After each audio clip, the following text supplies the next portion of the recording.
Silence is not just the absence of words. It is a weapon, a shield, a strategy, a source of power. Look around you. The world is loud. People argue, complain, and talk just to fill the emptiness. But the wise, they do not waste words. They do not react.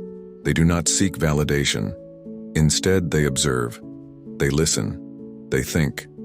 Throughout history, the most powerful leaders, warriors, and philosophers have understood one simple truth. He who speaks less controls more. In this video, we will explore the power of silence, why great minds practice it, and how you can use it to become more confident, wise, and unshakable. Chapter 1. Why silence is a weapon. Silence is power because it makes others uncomfortable. When someone speaks, they expect a response. They expect validation, approval, or even disagreement. But when you remain silent, they begin to question themselves. Think about a time when someone stayed silent after you said something. Didn't it make you wonder what they were thinking? Did they agree? Disagree? Did they judge you?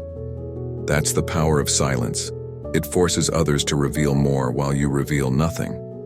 The psychology of silence. The more you talk, the weaker you become. You give away your emotions, opinions, and strategies. The less you speak, the more mysterious you appear, and mystery creates power. People fear what they don't understand. When you are silent, they cannot predict you. Epictetus once said, "We have 2 ears and 1 mouth so that we can listen twice as much as we speak." If you truly want to master yourself and gain control over your interactions, you must learn to embrace silence. Chapter 2. The Stoic philosophy of silence. The Stoics were masters of self-control. They understood that silence is not just about speaking less, it is about thinking more. Marcus Aurelius wrote, "You always have the power of not having an opinion." This is one of the most underrated skills in life, the ability to remain silent in moments of chaos, temptation, or conflict. How the Stoics used silence as strength. Marcus Aurelius. As a Roman emperor, he practiced silence to maintain emotional control. He knew that reacting impulsively would lead to mistakes. Seneca. He believed that most suffering comes from talking too much, complaining, arguing, or seeking validation. Epictetus, a former slave turned philosopher, he taught that true power comes from controlling what you say and how you react. Seneca once said, "A wise man is known by the fewness of his words." The less you speak, the more wisdom you accumulate. The more you listen, the more you understand. The more you observe, the more strategic you become. Chapter 3. The power of not reacting. Imagine this. Someone insults you. They expect you to react, to defend yourself, to argue back. But instead, you say nothing. You just look at them and smile. Do you know what happens next? They become more frustrated, more uncomfortable, more powerless.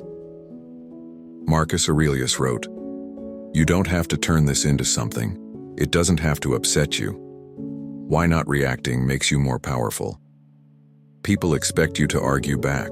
When you don't, they lose control. Remaining silent makes others feel uncertain.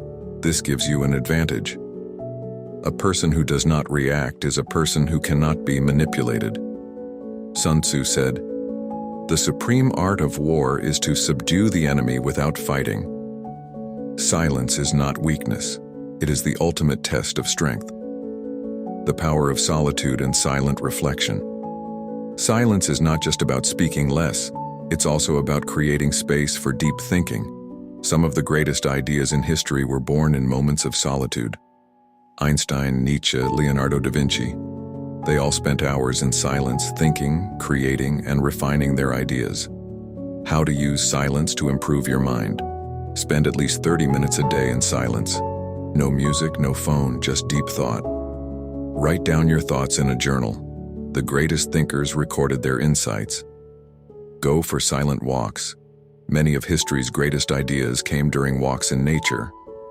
Blaise Pascal said, "All of humanity's problems stem from man's inability to sit quietly in a room alone." If you want to master yourself, you must first master solitude. And silence is the key. Chapter 5. How to use silence in social and professional life. Silence is not just useful in personal growth. It is a strategic tool in business, negotiations, and leadership. How to use silence to gain respect and authority. In conversations, let others talk more. People will perceive you as wise. In business meetings, don't rush to speak. Let others reveal their thoughts first. In negotiations, use silence as a weapon. People fear silence and will often offer better deals just to fill the gap. Never interrupt your enemy when he is making a mistake. Napoleon Bonaparte. The most powerful people in the world understand this secret. The less you speak, the more you control the room. The world is full of noise, but you don't have to be. Speak less, observe more, stay in control,